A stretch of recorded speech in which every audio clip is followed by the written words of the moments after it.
what do you think about the video just now? I want to send my children to Finland. No need homework. So their way of life is totally different from ours, right? Yes. Very uplifting, right? Yes, sir. Yes, sir. It was emotional watching that video. Yeah, and how we wish that we are able to have that kind of system. Because the system that we are having right now is more student centric in a way that you monitor the student, you pester the student, you ensure that they are in class and things like that, which is like I'm not saying that I'm against that system, but actually it does not produce the best outcome. Okay. This is just to show you the system, the difference between them and the rest of the world. You are talking about those people from the Scandinavian what do you call it, countries, and they are different. You pergi dekat IKEA, if one want to go to IKEA, you will see that you are in a very different place. The ambience the line, the smell line, the work culture line, even though the staff that they employ are our own staff.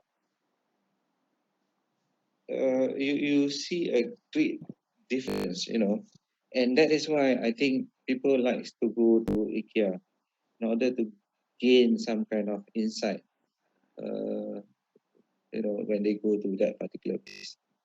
I want to make this.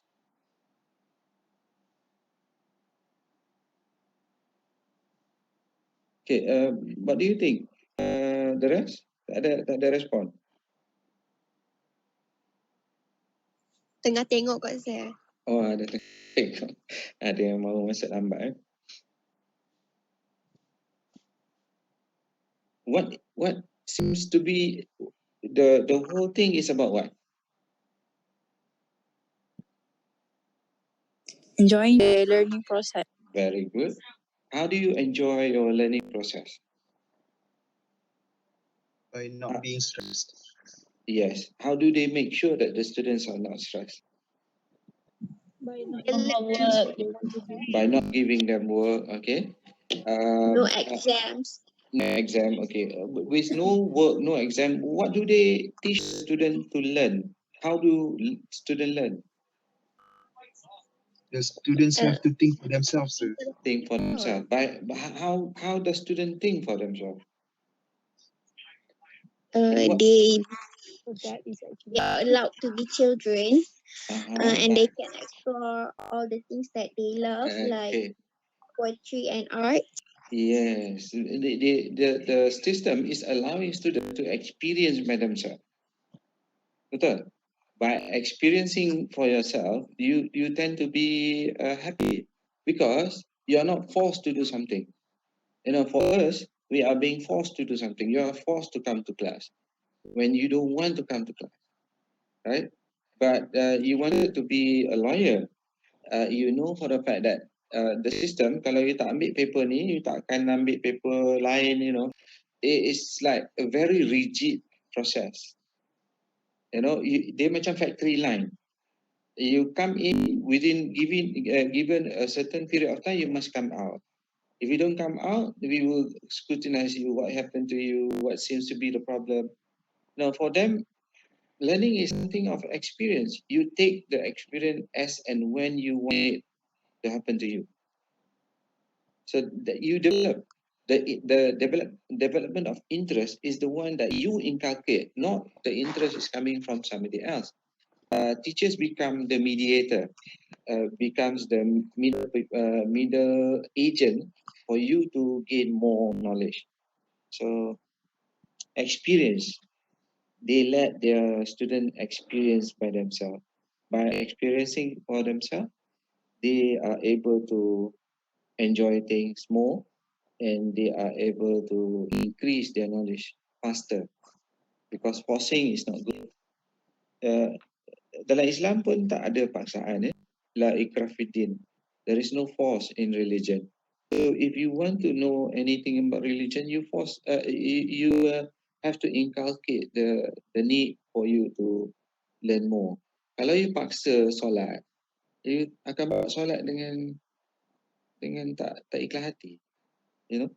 So along the way, this is the nature that we are facing in the world. But looking at this first slide, the Scandinavian countries, so-called Denmark, Norway, Sweden, Finland, Iceland, they have a different way of looking into things. Though they are majority Christians, you can see from the flag at the cross.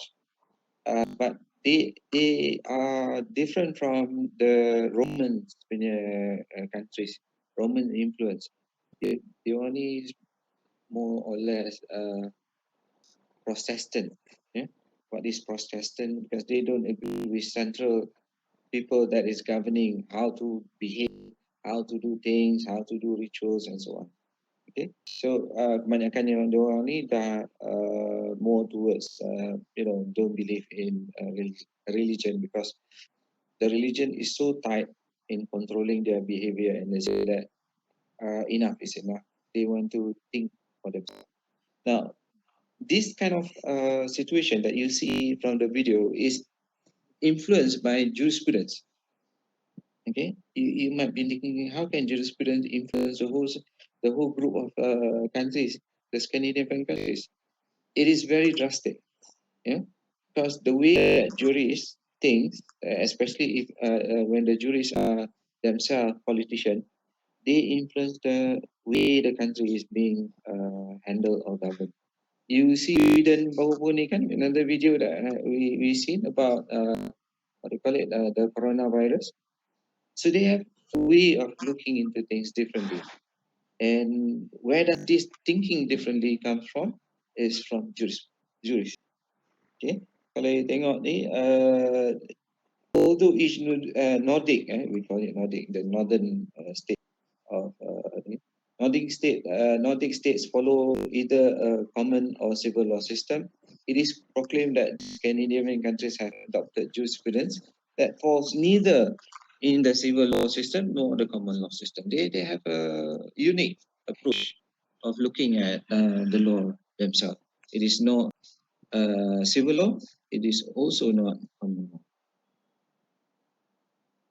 So one of the most influential person, would be Gaston.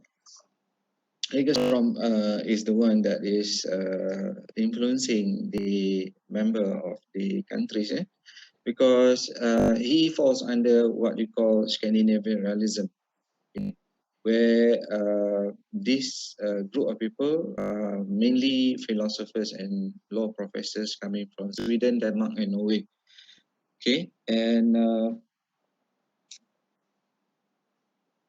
generally what they see the law is that they reject metaphysical natural law doctrine, because to them it is very unscientific.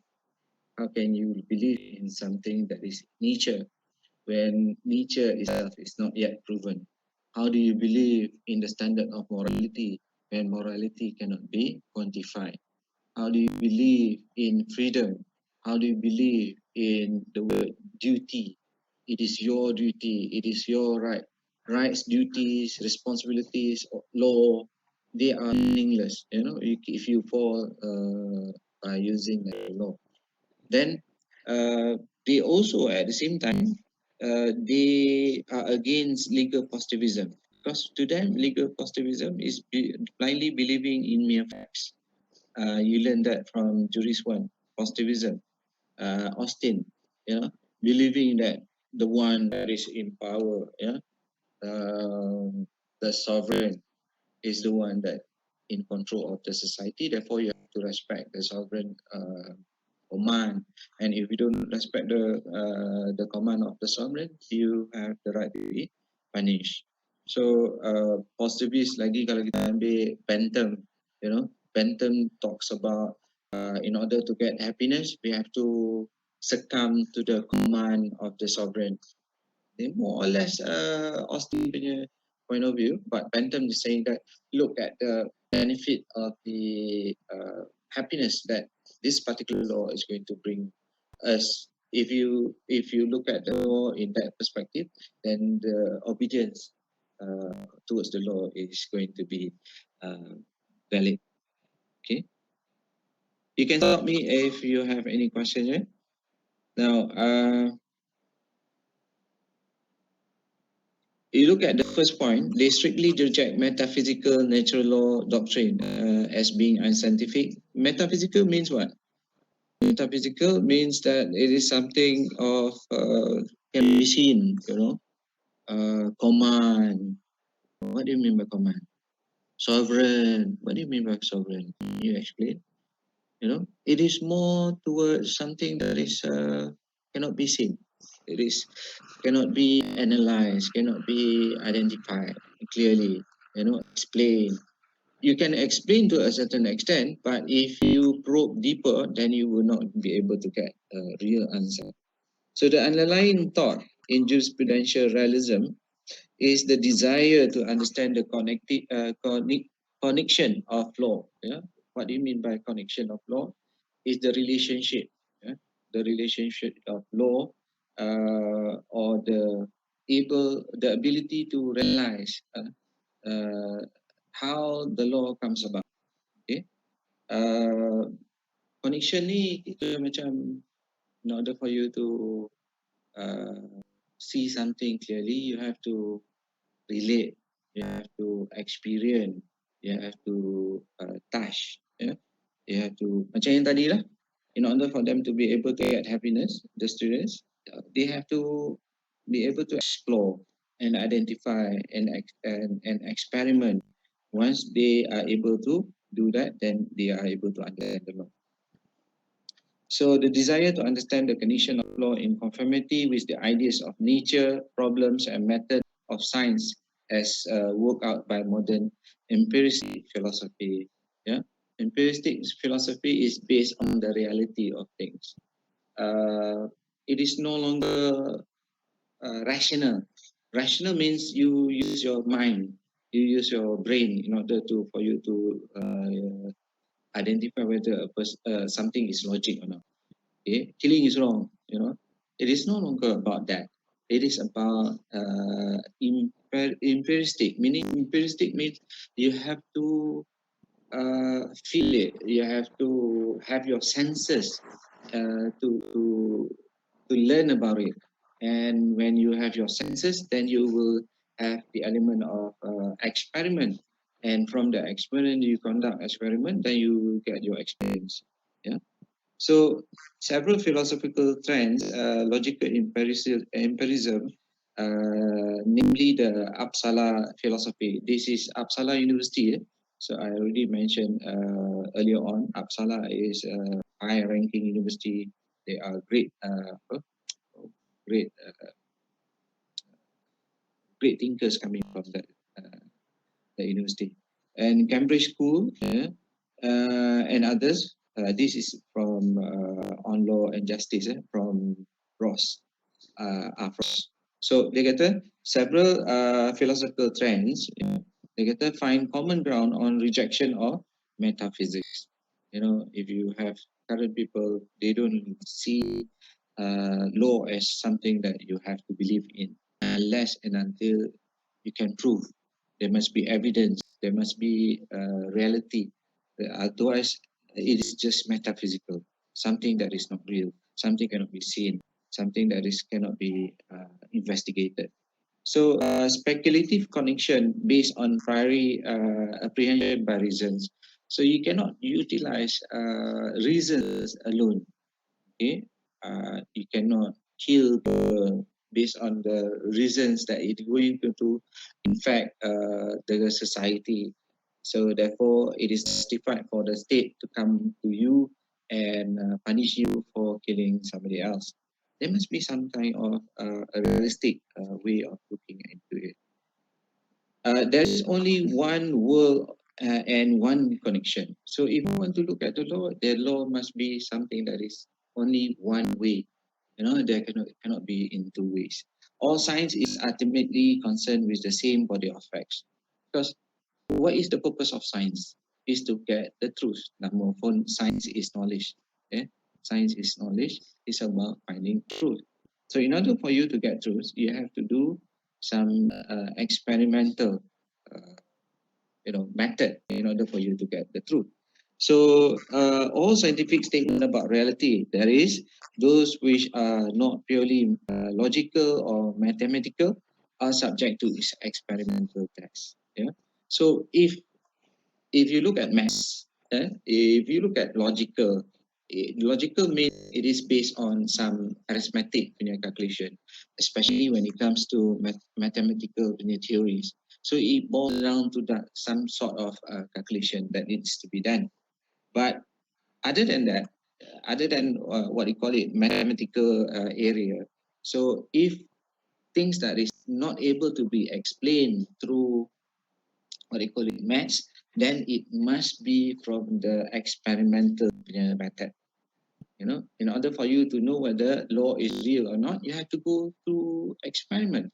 The law has to go through experiment, and that is what you see in the video just now, because it is being an experiment that they are doing, and dare to make that experiment in order to check whether what is the best way of producing best students.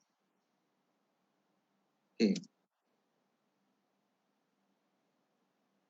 So it is actually a fight. You can say the fight. It's a different perspective altogether. Rationalism against empiricism. Empiricism is kita tengok ni, rationalist claims that there are significant ways in which our concept and knowledge are gained independently of sense and experience. So you don't have to sense or you don't have to experience something of a nature of logic. So you can rationalize. Kenapa kita tak boleh mencuri? Kenapa ada undang-undang yang menghalang kita mencuri? Because we can rationalize. Kalau lah kata kita allow somebody to curi certain things, then where does it stop? If you allow people to, get away from killing somebody else, what will happen to the society? Society will have vengeance. It will never stop. That you learn from Juris One, okay? Next, kalau compare to this group of realism, Scandinavian, they are empiricists, where they claim that sense meaning sensory experience, and experience is the ultimate source of all our concept and knowledge. In order for us to understand things better, we have to experience it. Okay, I just want to ask you in terms of, try to think. Okay? When we mention about law against rape, law against murder, law against robbery,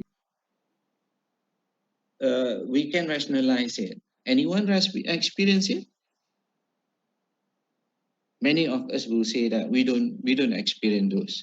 Yeah, somebody in our family member were murdered. Somebody in our family members were raped. Somebody in our someone ataupun something of your possession that is being stolen. If you don't go through with that experience, how are you going to say that the experience or the nature of wrong is right when you don't experience it? And not to say that everyone have to experience all the thing in order for them to understand, but we have to understand law by trying to experience it, by experience rather than, it's not experience it, sorry, I take back my word. It is to being able to be more realistic. If you say that taxation is something that we need for our society, then the society has to look at the reality of the things. Is it the tax money is being utilized towards the society, or is it spent on something that is not benefiting the society? So in Paris, they look at the experience nature of senses. Okay. So they reject, as I mentioned, the legal positivism, yeah, because these people, for them, is blindly believing in mere facts.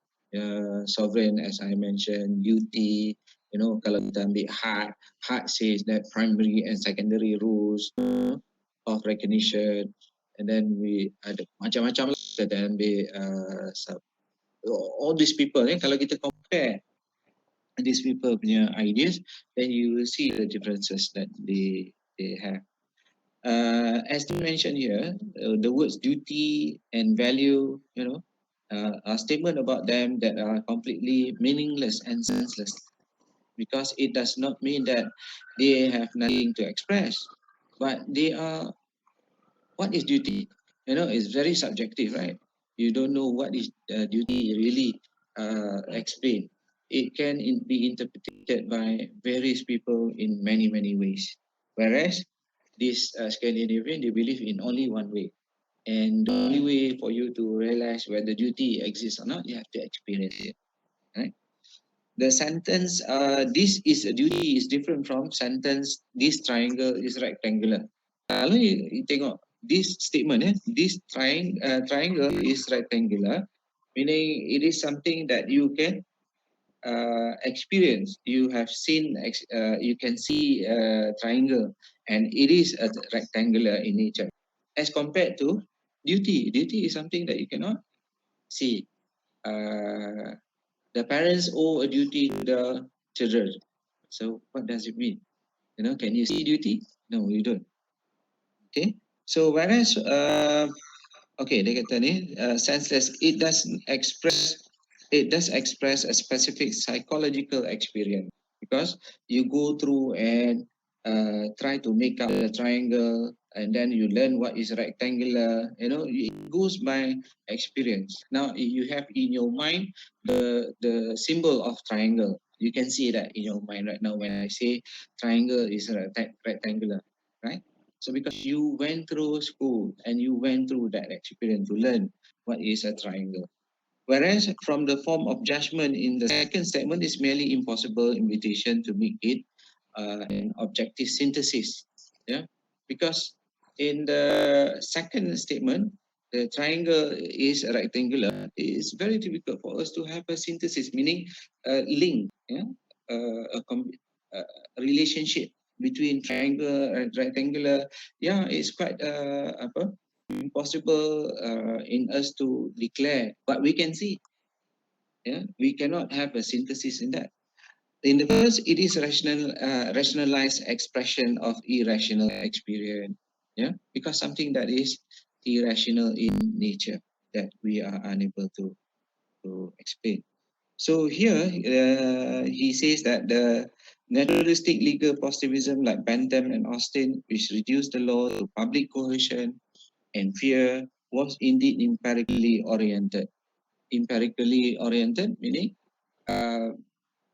they come up with some kind of justification, but this justification from the realists, they objected, and that these theories fail to explain the essential features of the law. Now, Bentham and Austin, positivists, they are more towards the questions of what, who, who and what. Okay, it is a question of who and what. But when it comes to Scandinavian, it is more towards why. Why I have to obey the sovereign? How to justify sovereignty? You can explain to me about what are the powers of the sovereign. What is the utilitarian method of happiness, but it does not go as far as to explain why. So this is the question that raised by this Scandinavian legalism. So obviously, bottom line, they reject metaphysical natural law and the legal positivism. So they believe in legal concept that shall be based on experience, observation, and experimentation. So if you were to be able to experiment, you can experience, you can observe, and things. Yeah. So that is real. rather than the one that is in the first bullet. So no connectivism in jurisprudence. Yeah, they say that in jurisprudence, connectivism tak dapat nak di-establish, because if you go along the line of value, say for example, murder is evil. Okay, sama kalau you kata murder, you know, it does not mean that murder is different from these two words. They are your perception, your interpretation of that particular evil, murder. Yeah, murder is hated. Murder is considered as evil. What do you mean by murder themselves? It's something that is in that particular nature that you take it as it is. No, you have to investigate. For example, if you were to have people who commit murder in self-defense, so you have to look at the facts. If you look at the facts, you look at the reality of things, you look at the evidence that we being put forward, then you start to realize, oh, I see, okay, that is understandable why murder took place. Yeah. Okay, this is just we are covering just the general overview of Scandinavian legalism. So they believe in everything about law is not objective, but it is subjective. Kalau you compare sociological jurisprudence, yeah, you look at Roscoe Pound. Roscoe Pound look at the subjective in order to get the objective. Subjective means subjective between the rights of individual, society, and public. Yeah, that is subjective. You know, you try to balance out. But the outcome is objective, meaning it is social engineering in nature. So you plan towards how the law is going to be developed, how you create the law. But when it comes to Scandinavian, they say subjective is always subjective. You have subjective now, and the outcome is also subjective. It depends on the reality of the situation. So it can come out in any way. So kalau you compare that to Tamanaha, for example, Tamanaha, they look at the law is as being able to settle the problem at hand, then it's good. Yeah, they're pragmatic, right? Pragmatism of Tamanaha under the group of sociological jurisprudence. It says that if you were to utilize the law, utilize the facts, utilize the data, then as long as the method that you use produce good result, then the law that you opt is good law. So in other words, he is saying that the method that you use it can be subjective. It can be anything, right? So the outcome is going to be objective. There is an objective of the law itself, which is to gain to settle the problem. But when it comes to realism, it's okay. Yeah? It's okay for the outcome of the law to be not objective. It can be subjective. When you have subjectivity in the outcome, so you can always change the law because the law is flexible. It can be there's a fluid now. It is just like water, right? So subjective means that the personal impression on how the law should be, whereas objective means that the external impression like religion and morality. So you don't let people to say this is the way for you to behave. You kena bangun pukul sekian-sekian, you kena tidur sekian-sekian, you know. It is not utilizing the morality of the society and they are to regulate your behavior. Or you utilize the religion in order for religion to regulate your behavior. It is based on personal impression of how you want it to be, you know. So by nampak tak freedom kat situ, letting people do what they want. So kalau you tengok dekat sana Scandinavian countries, kita tengok euthanasia, kita tengok drugs, yeah, free for them to utilize drugs. You see sex trade. So rather than controlling by virtue of morality and religion, you face the facts, you face the reality. If you try to suppress this kind of behavior by virtue of morality and religion, it will never go away. Sebab Manusia dia memang jahat. Manusia dia memang they wanted to do certain things. And in order for us to avoid that, then make it legal. So it is better for you to control the situation. I don't know. This is I can understand is by looking at the nature that they have in their countries today, right? So law is something that once observe or experiment with, and it is real as it is not influenced by any external factors. So you don't let external factors, you utilize your experience, you utilize your experiment, you utilize your facts that is based on your experiments that you conducted. Realism holds that there are is one world. There is one world, and the world of reality that is related to empirical connection. Then you have to realize, yeah, connection means you have to self-realization. You have to explore by virtue of experience, senses. You have to use your senses rather than using your mind.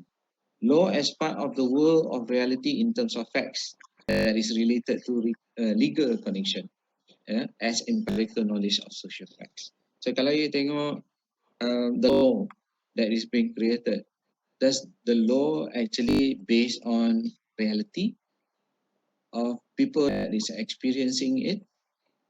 Macam yang tadi you tengok, kalau dia nak buat playground, they will ask the engineer or architect to come in and investigate and ask questions with the students, and ask the student what kind of play things that you want to have in your playground. So the reality of the law must be doing the same thing. It must be something that is the law must go to the reality of things. You have to not only do statistic, not from observation. Ya, macam kita tengok semalam kan, kita buat roskopa yang tunjuk gambar di mana saintis dia observe. Observing is not going to settle the problem. You have to go down to the ground and experience it and rationalize, not rationalize, but in order for you to be realistic, you have to experience, you have to conduct studies and things like that. Okay? Law is subjected to psychological or emotional reaction. So it is psychological in nature. It is mental. So if you're looking at people, how do they behave, then you have to go down to the ground in order for you to understand. Menteri Kesihatan baru ni kan, baru dia rasa macam mana the pressure of the society when he himself experience the pressure from the society is in not having the close proximity, right? So it is an emotional reaction. If you tak ada feel towards the law, how are you going to say that the law is going to produce good result? You know? So kalau kita tengok menteri-menteri semua kena turun padang. Menteri-menteri kena pergi, dia orang turun padang is only for election time. Kalau you nampak ada behavior of all those people that we appoint, they will only be there during crucial time for them to be re-elected. But when it comes to reality of the things, they should be able to go down and see the society, be with the society, experience what the society is going through. Then only they know what is real, what is not. So a written law can be identified as merely stating a factual attitude of approval and disapproval towards certain acts. So if you look at any laws, actually it is just to identify whether you have that rights or you have that duty, duty to do that, duty to do this, rights to do certain things. So those are the things that is, if you look at the law, it is more towards stating. Justice, right and wrong is personally subjective and cannot be stereotyped to be anything objective, such as morality and consent. So in order for us to really understand the word justice, right and wrong, you have to experience it. You have to go through it. If you want justice to the poor people, you have to be with the poor people in order for you to really understand what is the nature. You don't let your staff to go down and see these people and then to understand and then come back. You have to go down. Memang kalau members of parliament, they have to do a lot of things in their duty as the representative. They propose that legal concept and law are per se detached from any legal system of moral, religious, and political value.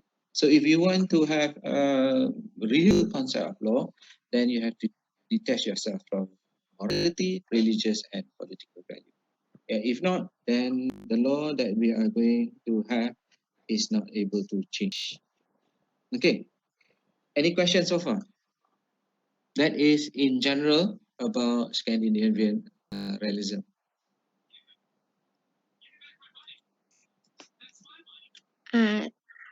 Yeah.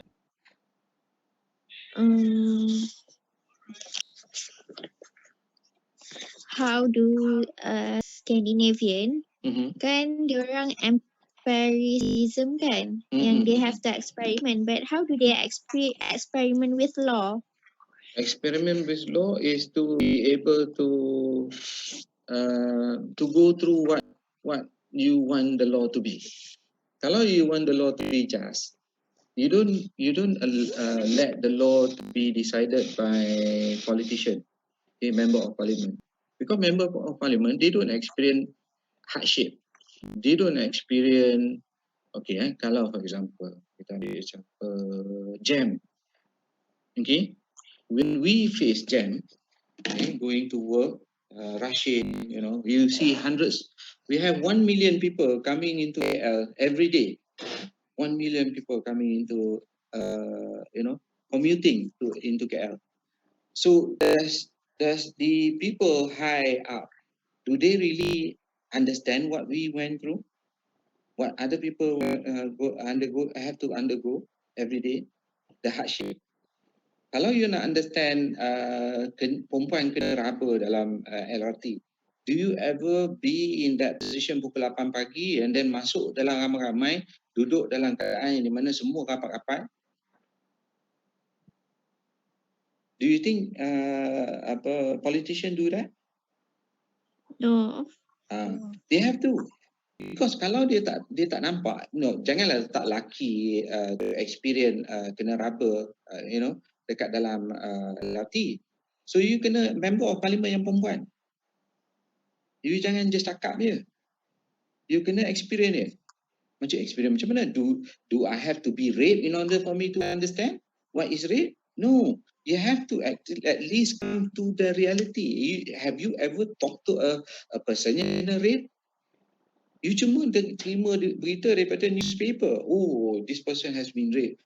Do you as a person go down to see the person itself and then and try to understand what is she going through when her body is being assaulted by somebody else?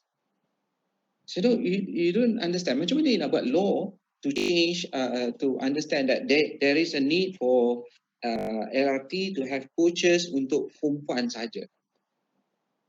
Kalau tidak, you can easily say, kita dah ada, tak apa, It is not something that you think, you have to experience. If you experience, you will see the law much, much clearer, better than it's just by thinking. Kalau you nak ubah orang miskin, macam mana you nak kena buat? You kena bersama dengan orang miskin. You kena pergi bagi makan orang miskin. You kena pergi, bukannya just macam just bagi orang kanan, you pergi bagi makanan. Tak, you kena bagi, you kena duduk, you kena tidur atas lantai. Macam mana dia orang tidur atas lantai baru dia tahu sejuk dari mana. Dia kata, macam tu pegang lah. So, kalau you nak jadi pemimpin, nak buat macam mana? That is the thing that you need to do. You have to go down and experience it. Kalau you just kata, jam yang kita ada, I senang I bawa polis 2-3, I nyong, tepi, setengah jam dah sampai. Orang sampai 2 jam dekat jalan. You don't really understand them because you don't experience jam. How do you say that? Oh, we have to have this rule that kita punya cost of kita kena naikkan harga minyak. Can you really understand the situation of the society? Kenapa minyak tu is burden to the people? Because they cannot utilize public transport. Kenapa dia tak boleh pakai public transport? Public transport lemah. Public transport tak pernah on time. Public transport terlampau ramai.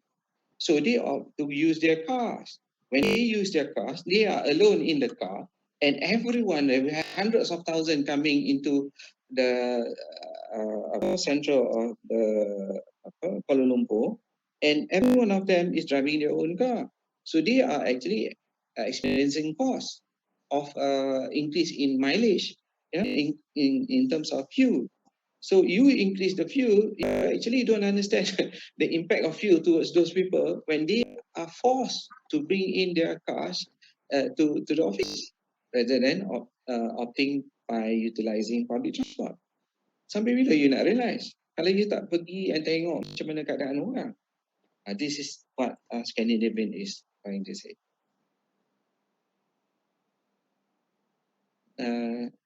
Feedback? Any question?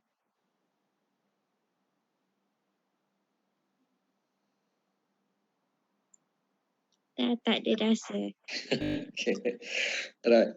So you understand the general concept. Eh? So everything is about natural law. You have to do things because we are the one in power, because we validly being chosen by the society where everything we say is going to be law.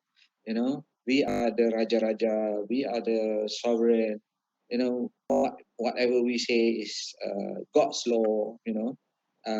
Kami alim ulama, kami we know the law better, the Sharia law, whatever laws that you have is not Islamic, and then you don't know the law, yeah, you don't know the law, we know the law. Okay, right? Kalau kita tengok orang minta sedekah dekat masjid, kita akan dapat respon daripada orang masjid kita, we don't have the authority. It's all about powers rather than they are to do what they are supposed to. Money that is given to the masjid must be given to those that is needed. It is not about the masjid. People dah banyak mana kita nak repair masjid tu, nak bubuh apa lagi, emas lagi. Ingat sikit hari lagi kita akan ada emas dalam masjid tu.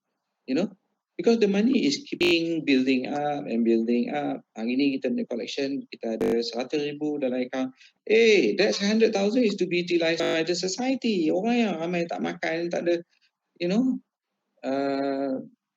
I think I already mentioned my father, the other day I kata dekat my student, kata nak buat study kan, duit orang miskin nak pergi minta daripada masjid tak dapat duit, minta dekat church dapat. You know, you have come across that situation dalam internet.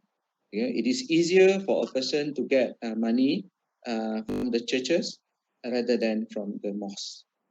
You know, and when I started to do that study, nak buat research kan, nak try to pretend to be a poor person and asking for money and things like that. My father-in-law kata tak payah. Dia kata I've seen with my own eyes the fact that people perempuan ni dia dah diceraikan, dia ada anak. Lelaki memang perangai macam tu lah. Kahwin, ada anak, dan bila cerai, anak kau pegang. Aku nak bebas, aku boleh cari perempuan lain. You know, that is the nature. Kalau tengok perangai binatang pun, lelaki tak pernah jaga anak-anak. Yang jaga semua perempuan, betina, right? Binatang, betina nak kena jaga anak-anak.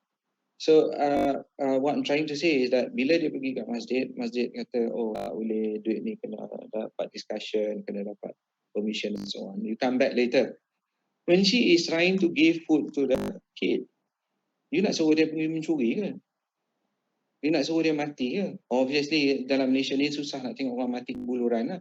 But you are forcing people to do certain things and they are in that need. So what she did was, my father kata, dia jumpa balik perempuan tu, and then later on dia tanya perempuan tu, so how are you, okay ke apa semua. Dia kata, the other day macam mana masjid tak bagi dah duit? Dia kata, tak.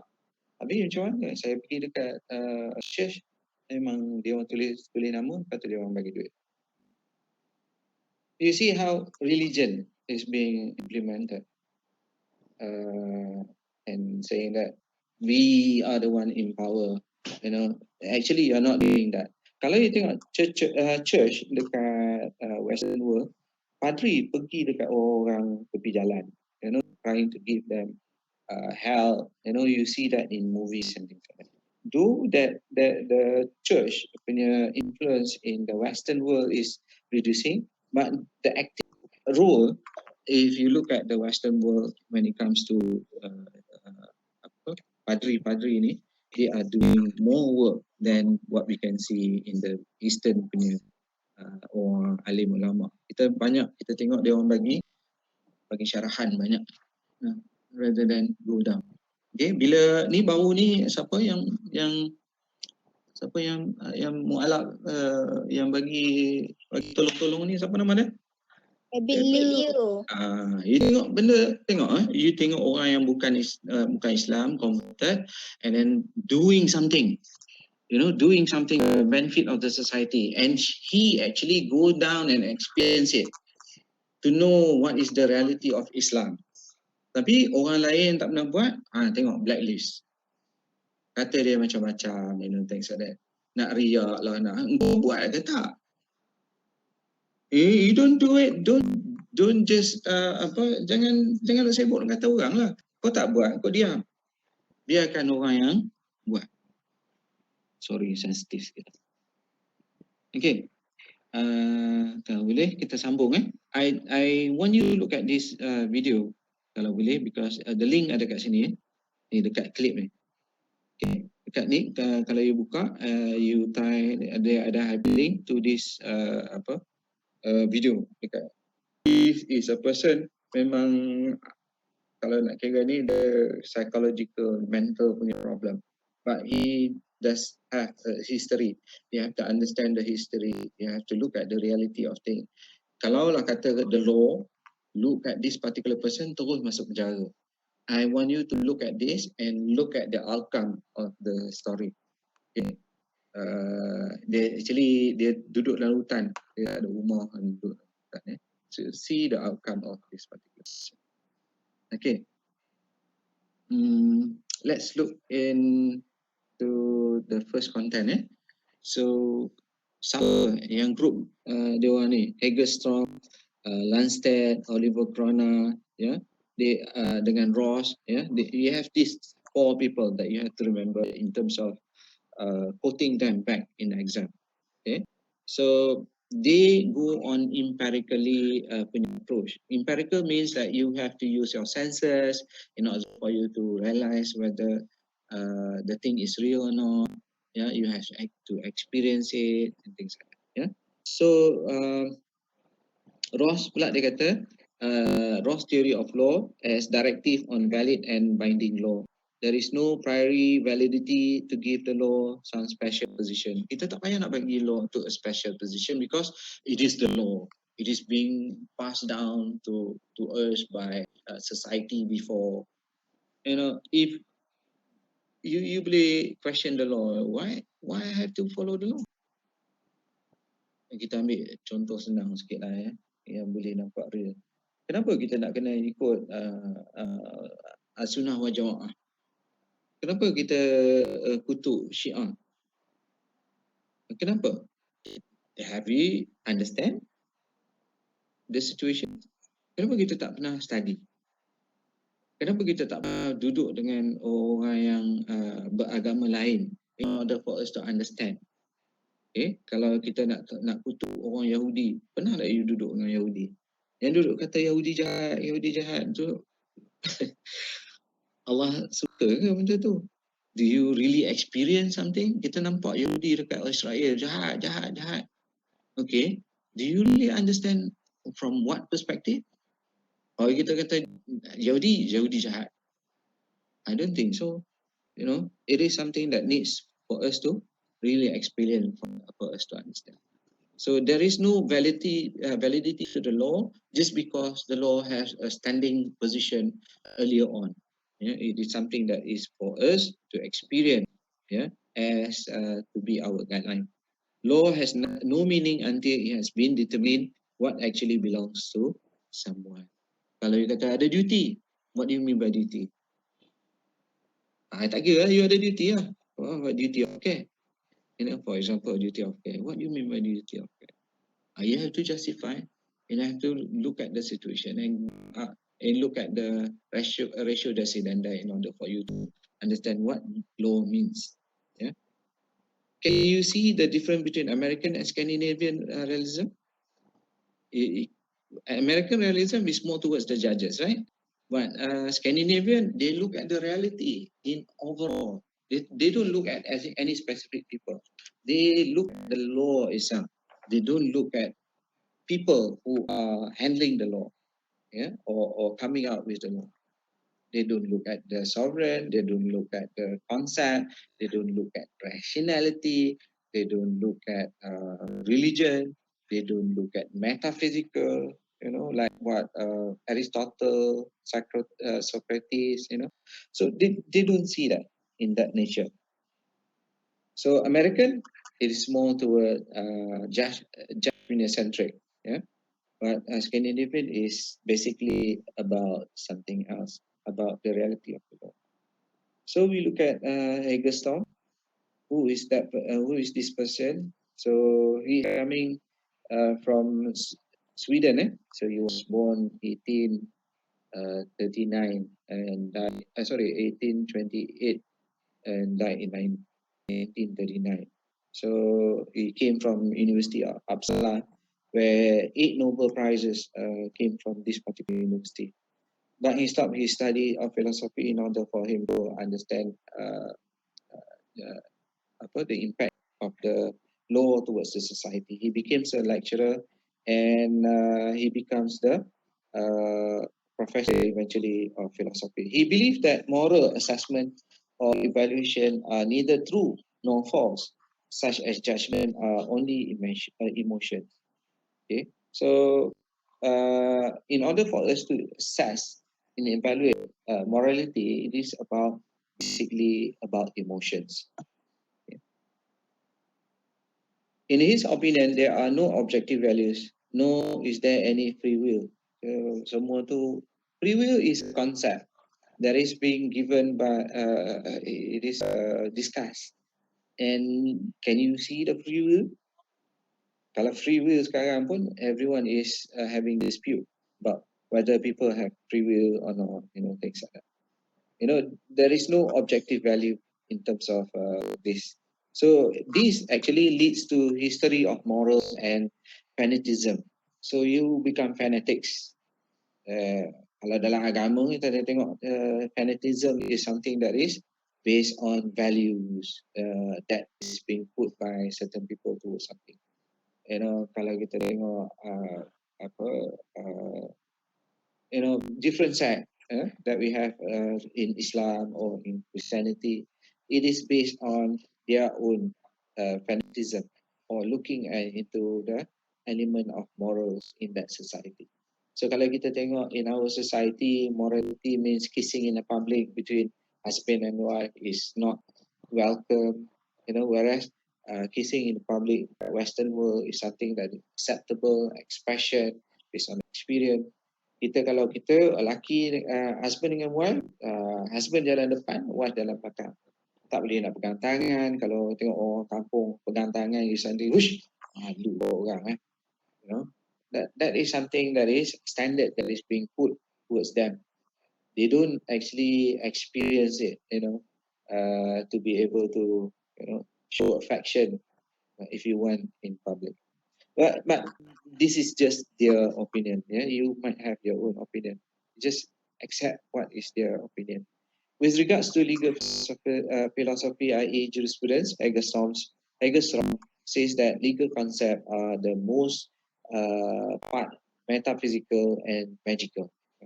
Everything that we have actually, when it comes to legal philosophy, is basically metaphysical in nature, which for him he sees that as an absurd nature. So kalau you nak study jurisprudence, let's not go along the line of theory, rationality, morality, concept. No. Let's look at it from the perspective of reality.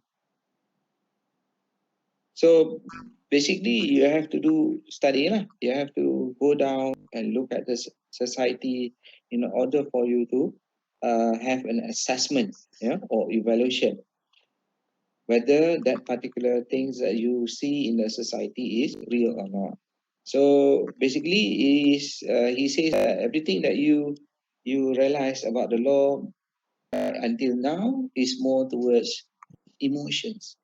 Okay, so you have this picture is looking at the integrity, trust, honesty, sincerity, ethics. Those are the things that is moral assessment that is coming from a standard that is not based on reality, that is based on concept of people looking at a particular act. Say for example, lelaki pakai seluar ketat, suddenly habis through the internet. Lelaki pakai ketat sampai nampak dia punya bontot and things like that. Habis yang selama ni yang perempuan pakaian boleh nampak segala-galanya, tak ada jadi isu ni. You know why? Because perception. Pakai tudung cantik tapi the rest semua you can easily see without. Itu Nabi kata towards akhir zaman tu kita boleh nampak perempuan telanjang walaupun dia berpakaian. Okay, so kalau we look at the law is basically, kalau you tengok evaluate the law that we have right now, is more towards perception, that we have towards that particular law. Say for example, kita kata fundamental rights.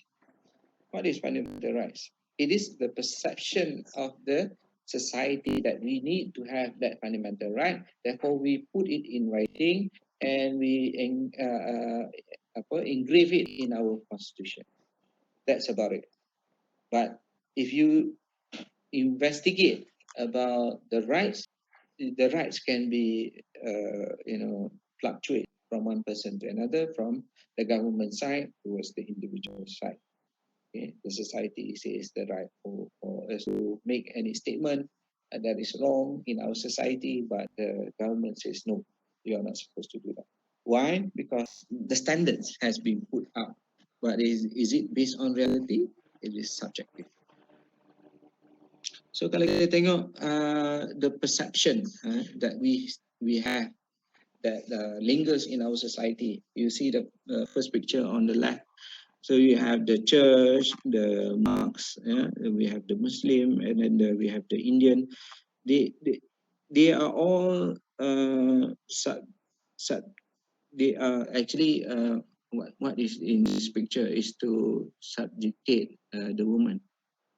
The woman is the victim from every perspective of religion. Men utilize their position to look down and enslave the woman, to the extent that we have women's league, women's right movement, because they say enough is enough. We need to change the perspective. And then we have this satanic verse yang kat tengah tu kan, fanatism, kill, dia kata bad things about our Rasulullah. Memanglah kita tak agree with that. So do you go to the extent of killing? Allah Alam. So in that situation, kalau I punya opinion, lantaklah dia sebab dia tak tahu agama. Kita yang masalah dia, orang yang tahu agama, orang Islam yang kata bad things about Rasulullah tu yang lagi teruk. Sebab kita dah Muslim. Kalau dia orang dah memang dah kafir. One example, kata Rasulullah waktu ada seorang badui masuk dalam masjid, kalau you tengok hadis, dia pergi kencing dalam masjid tu. Orang nak pukul hamba badui tu kan. But Rasulullah kata tak payah. Because he doesn't understand. So if you were to impose your standards towards others, they wouldn't understand. And that is something that we have to realize. And then kalau you tengok sebelah kanan tu Pol Pot, ya. So kalau you click Pol Pot tu Wikipedia, I think 500,000 people in Vietnam Cambodia, Cambodia was killed because of ethnic cleansing. So anyone who have any experience or knowledge or position, whether they are in civil, doctors, teachers, engineers, semua dia bunuh. Sama dengan Mao Zedong, sama dengan Lenin. So these people kill people all over their country in order for them to have their, what they call it, their understanding of how the law should be. So for example, US have killed more than 20 million. They talk about terrorism throughout the world. Look at them. They are actually the terrorists themselves because in 37 countries, they become the victim of the terrorists of the United States, where 20 million so far has died. Why? Because perception. Why they actually they need to kill people because they need to feel that they are in power. Orang yang inferiority complex ni dia akan ada perangai macam tu. Sebab kalau you tengok Trump ni dia narcissist. Dia narcissistic ni, dia orang yang ada element of inferiority complex yang terlalu tinggi. So anyone tak boleh lawan dia, dia akan lawan balik. Okay, when it comes to Gaston, dia kata he wanted to establish real legal science. So in order for us to do that, upon realizing what is the situation right now, so we need to find the real legal science, which could be applied to reorganization of the society. So therefore, we will get a just and same way as what natural sciences are doing. Natural sciences macam mana? When it comes to maths, physics, they have a standard equation about things in the nature. So it is a science. So we have to have our legal science rather than relying on perception, situation that is not real. So what he says that he proposed that metaphysics must be destroyed. So we have to eliminate metaphysical punya element. For example, ambil contoh simple je metaphysical when it comes to hantu. Kita tengok hantu, takut hantu, ni hantu. You pernah jumpa ke hantu? Kita tahu kata hantu tu ada because Quran kata. But kenapa you nak kena takut pada hantu? When you tak pernah tengok hantu. You takut gelap. Oh, gelap ada hantu. So, habis kalau siang tak ada hantu. He's trying to say that metaphysics is something that we have to abolish altogether. You kalau tengok Western people, they only memang gila sikit lah because they don't believe in metaphysical. They just, masuk rumah, tempat hantu, pergi investigate. Tak ada dah rasa-rasa takut. Kita tengok gambar dalam video pun kita dah seram bulu rumah. So legal science, for another example yang I boleh bagi ialah for police.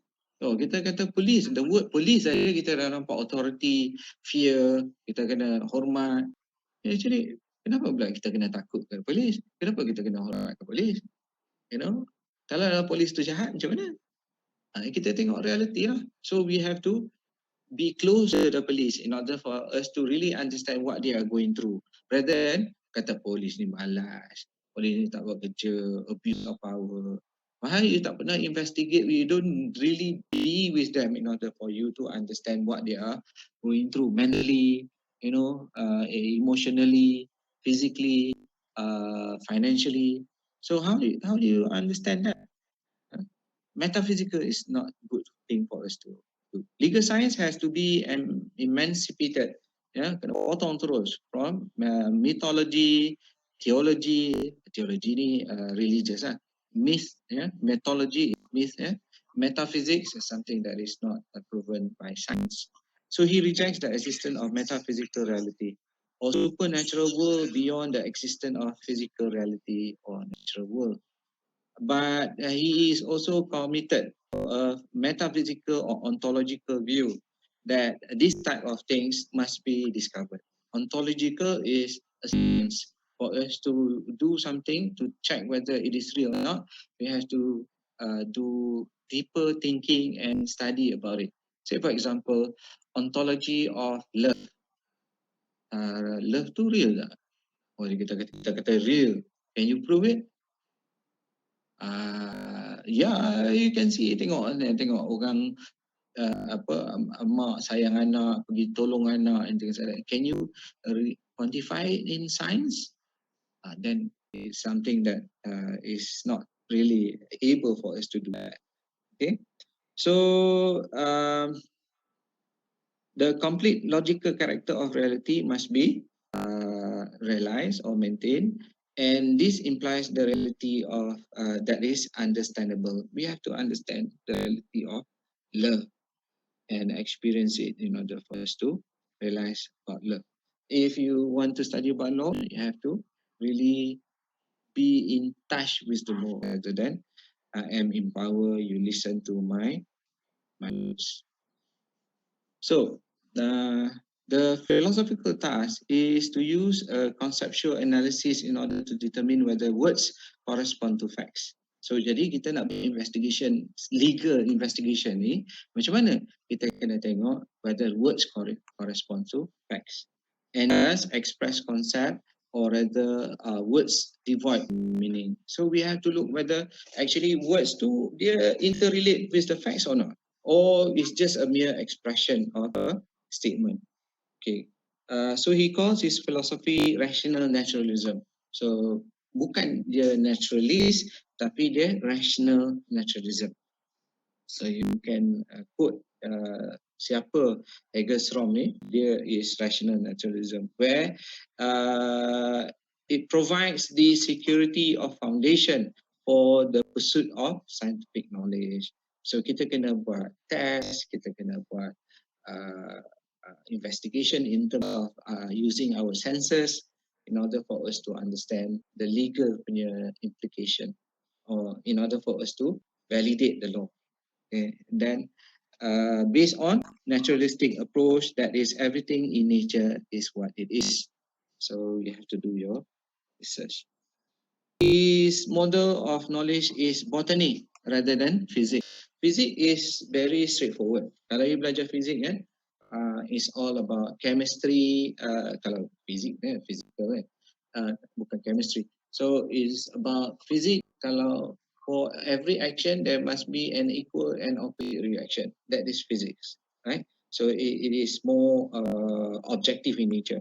But when it comes to knowledge of Gaston ni, dia kata we have to look at from law ni macam seolah-olah kita tengok botany. Botany ni kita tengok pokok-pokok lah.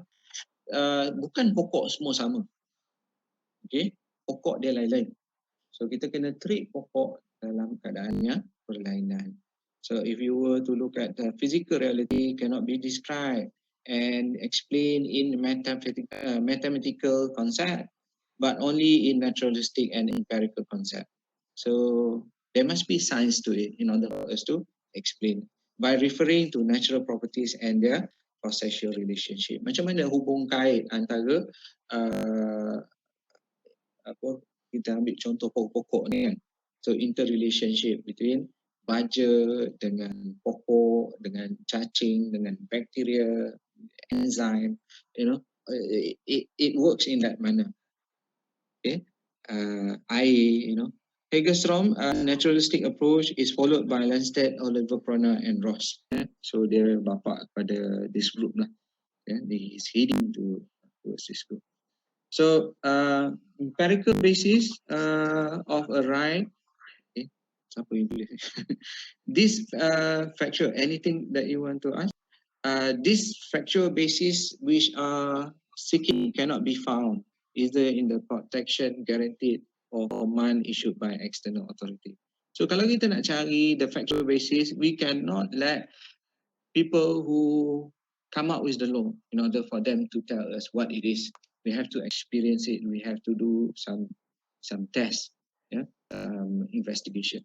Such idea has nothing to do with reality, but its content is some kind of supernatural power with regards to things and person, because the idea that is being put towards us is coming from some external authority rather than we discovering it for ourselves.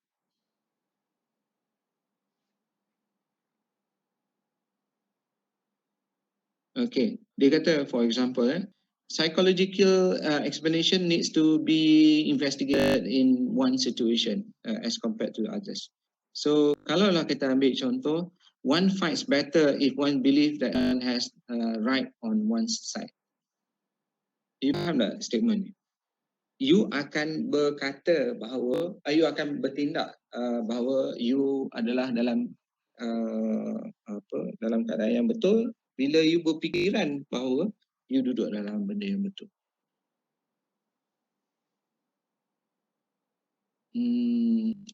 Faham tak ni? Faham. Selalunya orang, kalau kita tengok berkelahi antara kaum, antara India bunuh orang Islam, Islam bunuh orang India, you know, both are saying that they are right. Okay. So kalau orang Hindu kata you di jalan yang betul, betul. Katanya orang Islam, you jalan yang betul, betul.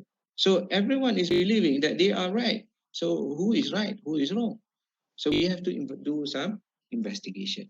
So we just cannot have a reality that is based on each individual, how they perceive things. You know, he rejects the notion of right duty relationship. Right and duty punya relationship ini memang mengarut lah pada dia. And the theory of legal obligation is something that we have to reject altogether, because they do not have any objective basis. Okay. Dia punya outcome tu very subjective. Kalau you kata right duty ni is very subjective. You tengok semua law yang belajar, it is not clear objective when it comes to right. Hak dalam land law is something that is subjective. It's not clear objective in nature. Okay, kalau you kata legal obligation, when it comes to law of, so you owe a duty, it is subjective. And out at the end of the case, that you might lose the case altogether. So it is not objective, it's very subjective. For him, these are merely psychological notions. Okay, kalau you tengok, dia kata let's do some investigation. Kita tengok the idea of right. Datang daripada mana right ni? It is coming from the Roman punya ruling era. Yeah? The Roman, you know lah, dia orang ni dah berapa tahun, 1000 tahun dah memerintah. 1000 tahun sebelum Nabi Isa lagi sampai lepas Nabi Isa, you know. They are in rule with the European countries for over 1,500 years. Okay. So these 1,500 years they utilize in order for them to administer the whole empire. So to administer, you have to have law. So kalau kita tengok, these particular rules are acquisition and exercise of supernatural powers. Supernatural powers meaning, okay, we are the Senate, we are the sovereign, we dia panggil Roman king, emperor kan. So as an emperor, dia ada hak dia and things like that. Where does this right in terms of contract, say for example, right? So kalau kita tengok the contracts punya law that is being utilized, dulu waktu Roman time, contract between Romans are different from contract between Romans and non-Romans, and a contract between Roman Empire people and with non-Roman Empire people. So there are 3 types of contracts. So this concept of contract comes from what? It is coming from the words and gestures that is being conducted, because the society utilize their standing in the society in order for them to do some contractual relationship between one person to another. So over a period of 1,000 years, it becomes something that is matured that we call law of contract. Okay, so for example macam ni lah. Saya jual, saya beli. I think we are accustomed to this nature. I don't know whether you are accustomed to it, but I am accustomed to it. Jual, saya beli, and things like that. Okay, why? Why this nature is something that is prevalent? Kalau tak cakap saya jual, saya beli, adakah benda tu tak valid? Valid juga kan? Okay, but it is a contractual punya relationship in terms of words that you use. So it becomes something that we practice, something of real in our society. So kalau you pergi dekat Thailand, you tak guna akad when you are buying something. Oh, saya beli. Mana you nak tahu kata orang tu boleh cakap? You tend to not. You tend to have a practice that is different from one culture to another. So this norm is something that is based on gestures that is being accepted. And how do you identify gestures? It is something that is real.